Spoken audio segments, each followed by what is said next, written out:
Hello guys, welcome back to simply G S. अभी तक अपन ने अपने चैनल पे बहुत सारी अलग अलग चीज़ों के बारे में पढ़ा। आज अपन पढ़ने वाले हैं सीएसएस की जेड इंडेक्स प्रॉपर्टी के बारे में। सीएसएस की जेड इंडेक्स प्रॉपर्टी बहुत ही ज़्यादा इंपॉर्टेंट प्रॉपर्टी होती है, लेकिन उससे पहले मैं आपको बता दूं कि अपने चैनल पे बहुत सारी अलग अलग चीज़ें आ चुकी हैं। स्पेशली मर्न स्टैक के लिए तो बहुत ही ज़्यादा चीज़ें आ चुकी हैं। अगर मैं प्लेलिस्ट की बात करूं यहाँ पे, तो अपन ने बहुत अलग अलग प्लेलिस्ट अपन यहाँ पे ऑलरेडी बना चुके हैं।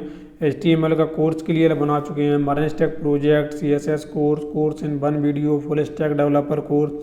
मर्न स्टैक डेवलपमेंट की जो प्लेलिस्ट है, इस वाले के अंदर हर एक चीज़ आपको मिल जाएगी। जितने भी मर्न स्टैक डेवलपर को जो भी चीज़ रिक्वायर्ड रहती हैं, जो भी चीज़ ज़रूरत उनको रहती है, जैसे कि लॉगिन OTP ऑथेंटिकेशन हो गया, फाइल अपलोडिंग किस तरीके से कर सकते हैं, मल्टीपल फाइल अपलोडिंग अपन किस तरीके से कर सकते हैं, मल्टीपल इमेज को किस तरीके से अपलोड कर सकते हैं, ये सारी चीज़ों की जो ज़रूरत रहती है एक मर्न स्टैक डेवलपर को, हर एक चीज़ इसके अंदर मिल जाएगी आपको।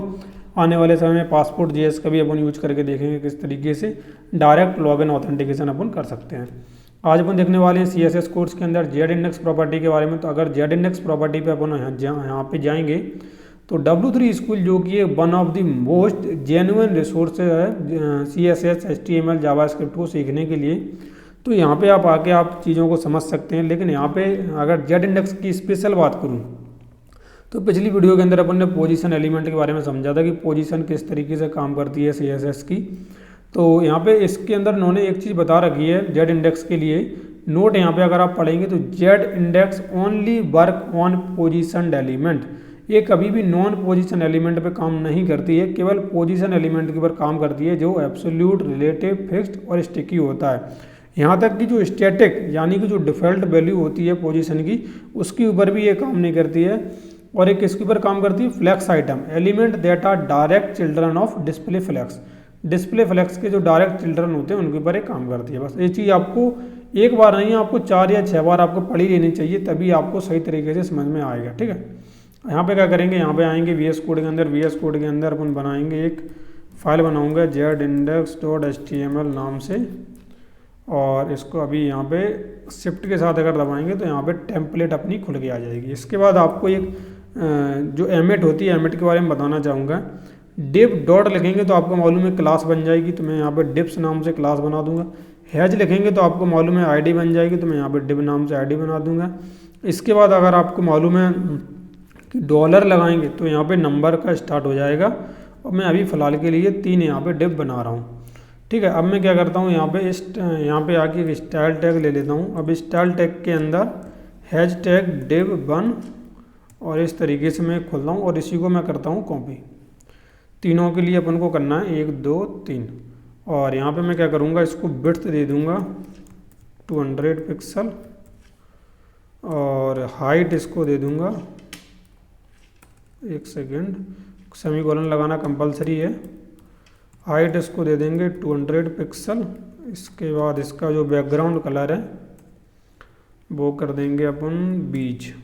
ठीक, इसी को मैं उठा लेता हूँ इन तीनों को, और यहाँ पे इसको भी पास करना है और इसको भी पास करना है। इसका बस कलर चेंज करना है, तो यहाँ से अपन आके कलर को थोड़ा सा चेंज कर देंगे। यहाँ पर भी इसको आगे कलर इसका चेंज कर देंगे, और मैं इसको करता हूँ अभी गो लाइव करेंगे तो अपन को ये दिखाई देगा इसका आउटपुट किस तरीके से दिखाई दे रहा है।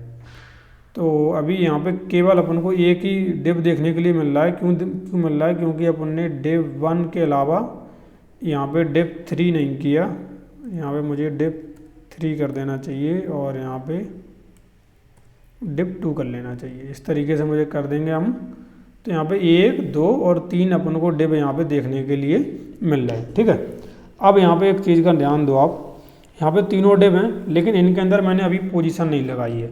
जब तक मैंने इनके अंदर पोजीशन नहीं लगाई है, तब तक अगर मैं यहाँ पे जेड इंडेक्स देने की अगर मैं कोशिश करूँगा, तो जेड इंडेक्स की कोई भी वैल्यू दे लूँ। अगर मैं यहाँ पे जैसे 32 दे देता हूँ, डिव 2 को मैंने 32 दिया है, तो यहाँ पे देखो कुछ भी काम नहीं हुआ, कुछ भी एग्जीक्यूशन नहीं हुआ, जैसी पहले थी वैसे ही अभी है। ठीक है, अब जैसे ही मैं इसको पोजीशन लगाता हूँ, इस वाले को अगर मैं पोजीशन लगा देता हूँ रिलेटिव, अब पोजीशन देनी पड़ेगी, पोजीशन रिलेटिव। इस तरीके से अगर मैं पोजीशन रिलेटिव दे दिया मैंने, और जेड इंडेक्स 32 दे दिया, तो अभी बेसिकली आपको अंतर नहीं दिखाई दे रहा होगा, लेकिन ये ऊपर आ चुका है। जो अपने नॉर्मल जितने भी एलिमेंट हैं अपना div 2 उनसे ऊपर आ चुका है।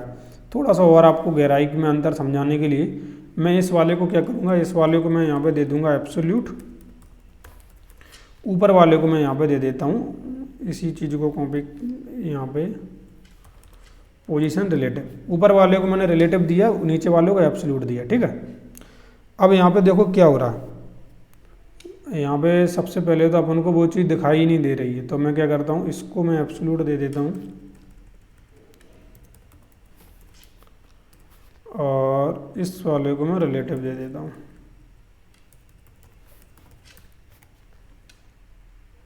तो अभी अपना ए वाला तो दिखाई देगा, लेकिन अभी उसने इसको ढक लिया है, पूरी तरीके से ढक लिया है। जैसे ही अपन ने इसको एब्सोल्यूट रिलेटिव किया, उसने एक दूसरे को ढक लिया है। थोड़ा सा और आपको अंतर समझा दूँ मैं, यहाँ पे इसको रिलेटिव, ठीक, दोनों के अंदर पोजीशन है रिलेटिव। अब यहाँ पे तीनों डिव अपन को प्रॉपर तरीके से दिखाई दे रहे हैं। यहाँ पे इसको मैंने जेड इंडेक्स दिया है 32। तो अभी मैं क्या करता हूँ, इसको मैं क्या करता हूँ, टॉप से -12 पिक्सल कर देता हूँ। अगर मैं इसको टॉप से -12 पिक्सल करूँगा तो देखो क्या होगा, ये अपने आप को थोड़ा सा ऊपर ले गया है। थोड़ा सा और आपको समझाता हूँ, 12 की जगह मैं इसको कर देता हूँ 62 पिक्सल। 62 पिक्सल करेंगे तो आप देखो ये जो पहले नंबर का डिव है उसके ऊपर चढ़ गया है। समझ रहे हो बात को, ये उसके ऊपर चढ़ गया है क्योंकि अपन ने जेड इंडेक्स की प्रॉपर्टी यहाँ पे दी है 32 पिक्सल। अगर मैं इसको जेड इंडेक्स की प्रॉपर्टी को इस तरीके से कर देता हूँ तो अभी आप देखना ध्यान से क्या होगा। मैं इसको इस तरीके से यहाँ पे एब्सोल्यूट कर देता हूँ, पहले यहाँ पे एब्सोल्यूट, इसको अगर मैं एब्सोल्यूट कर दूँ तो अभी आप देखो क्या होगा। ए वाला जो है ना, ए वाला जो अपना पहले नंबर का डिव है वो इसके नीचे आ गया, जो अपना दूसरे नंबर का डिव है उसके नीचे आ गया है। थोड़ा सा आपको मैं इंस्पेक्ट करता हूँ थोड़ा सा और क्लियरिटी के लिए।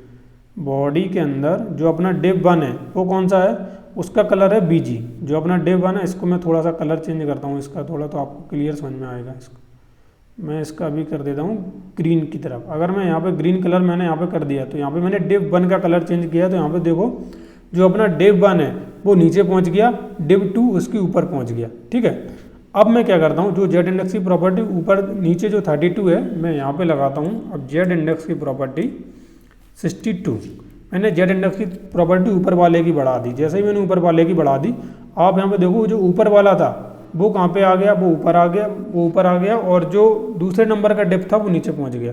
थोड़ा सा और क्लियरिटी के लिए आपको समझाता हूँ। यहाँ पे आगे फिर से मैं इंस्पेक्ट करूँगा और फिर से मैं यहाँ पे बॉडी के अंदर जो डिव 1 है उसको मैं टारगेट कर रहा हूँ। इसका जो कलर है जो बीज है इसको मैं एक बार फिर से लेके इसको थोड़ा सा ब्लूइश करने की कोशिश करूँगा यहाँ पे। तो जैसे ही मैं ब्लूइश करूँगा तो आप यहाँ पे देखो क्या होगा कि जो अपना जो डिव 1 है वो अपना ऊपर चला गया और जो डिव 2 है वो नीचे चला गया। समझ रहे हो बात को। और जैसे ही मैं अगर इसको अगर बढ़ा देता हूँ 32 की जगह 72 इसका कर देता हूँ तो आप यहाँ पे देखो क्या होगा, फिर से वो चेंज हो गया। वो जो डिव 2 था वो ऊपर आ गया और डिव 1 वाला नीचे चला गया। तो आप इस चीज़ से आपको क्या समझ में आया, ये समझ में आया कि ये जेड इंडेक्स जो है वो अपन को ऑर्डर ऑफ एलिमेंट डिसाइड करवाता है कि आपके जो एलिमेंट है वो किस ऑर्डर में रहने चाहिए, और अपन को बिना पोजीशन लगाए अपन किसी भी उसका एलिमेंट का ऑर्डर सेट नहीं कर सकते हैं। तो इतना तो आपको इजीली समझ में आ गया होगा कि आप इसके अंदर किस तरीके से कर सकते हैं। अब कई बार एक क्वेश्चन आता है इमेज के बारे में कि अपन को अगर किसी टेक्स्ट के पीछे इमेज लगानी है तो अपन किस तरीके से लगाते हैं। तो मैं यहाँ पे क्या करता हूँ, एक लेता हूँ h1 टैग, h1 टैग के अंदर यहाँ पे दे देता हूँ सिंपली JS, और यहाँ पे एक ले लेता हूँ इमेज src, और इसको मेरे पास यहाँ पे एक इमेज है इसको ले लेते हैं, इसको बंद करते हैं, और बस इन दोनों को मैं लेता हूँ यहाँ पे। तो नॉर्मली अपना किस तरीके से दिखाई देगा कि h1 टैग है, h1 टैग के ऊपर यहाँ पे एक मतलब h1 टैग के नीचे यहाँ पे एक इमेज आपको देखने के लिए मिल जाएगी। तो अब मुझे क्या करना पड़ेगा, इन तीनों को मैं अभी फ़िलहाल के लिए इस तरीके से कर देता हूँ। अब अगर मैं क्या करूँ, अब अगर जो अपना इमेज टैग है इसको अगर मैं टारगेट करता हूँ, इसके बाद इसकी पोजीशन को अगर मैं एब्सोल्यूट रिलेटिव कर रहा हूँ, अगर रिलेटिव करता हूँ तो इसके अंदर देखो कोई भी चेंज नहीं आएगा, जो जिस जगह पे है उसी जगह पे रहेगा, क्योंकि रिलेटिव क्या करता है, रिलेटिव आपकी जगह को चेंज नहीं करता है। लेकिन अगर मैं यहाँ पे एब्सोल्यूट कर देता हूँ तो एब्सोल्यूट क्या करेगा, एब्सोल्यूट पेरेंट के हिसाब से जाएगा। तो इसको मैंने अगर एब्सोल्यूट कर दिया तो पेरेंट के हिसाब से अभी है, लेकिन अभी मैं इसको देता हूँ टॉप से 0 पिक्सल।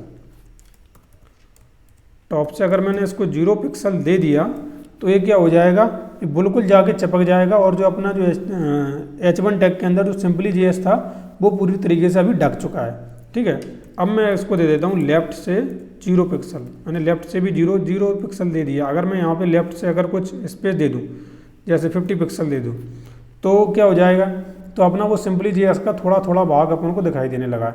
तो अभी लेफ्ट से बात खत्म करते हैं। अभी अगर मैं इसको Z इंडेक्स की वैल्यू यहाँ पे देखो ना, Z इंडेक्स की वैल्यू अगर मैं -1 दे दूँ तो यहाँ पे जो अपना सिंपली JS था वो देखो इमेज के ऊपर आ गया है। अपन ने क्या सीखा, अपन ने सीखा कि जो अपना टेक्स्ट है उस टेक्स्ट के पीछे अगर किसी भी इमेज को लगाना है तो अपन किस तरीके से लगा सकते हैं। इमेज का आपको मालूम है कि इसके अंदर विड्थ हाइट आप कुछ भी सेट कर सकते हैं। अगर मैं इसकी विड्थ को सेट कर दूँ 100 पिक्सल तो ये ऑटोमेटिक इसकी जो विड्थ है वो 100 पिक्सल हो जाएगी। सिंपली JS आपको देखने के लिए मिल जाएगा। और H1 टैग को भी अपन टारगेट करना चाहते हैं तो अपन H1 को भी कर सकते हैं। और H1 के अंदर जो इसका जो कलर है उस कलर को अपन बिल्कुल कुछ भी जो भी आप कलर इसको देना चाहते हैं वो कलर आप दे ही सकते हैं बिल्कुल सिंपली JS। कहने का मतलब ये था कि अपन को किसी भी इमेज को अगर डालना है किसी टेक्स्ट के ऊपर तो अपन किस तरीके से डालेंगे, तो इस तरीके से अपन डाल सकते हैं। और ये चीज़ आपको समझ में आ गई होगी कि रिलेटिव और एब्सोल्यूट में क्या फ़र्क होता है। ये तो मैंने पिछली वीडियो में पोजीशन वाली वीडियो के अंदर बात करी थी। ठीक है, आज की वीडियो के लिए फिलहाल इतना ही Z इंडेक्स प्रॉपर्टी के बारे में कि क्या होता है, किस तरीके से काम होता है, लेकिन बहुत ही ज़्यादा इंपॉर्टेंट प्रॉपर्टी ये है। CSS के अंदर कुछ चीज़ें हैं जो बहुत ही ज़्यादा इंपॉर्टेंट है, जो मैं आपको पहले भी कई बार इसमें बता चुका हूँ। सिलेक्टर, पोजीशन, डिस्प्ले फ्लेक्स या ग्रिड में से कोई भी एक सीख लो। तो कुछ इंपॉर्टेंट ऐसी चीज़ें हैं जिनको अगर आपने सीख लिया तो बहुत ज़्यादा आपको बेनिफिट मिल जाएगा। ठीक है, तो अपन मिलते हैं नेक्स्ट वीडियो में। जब तक के लिए चैनल को सब्सक्राइब करना। And thank you for watching this video.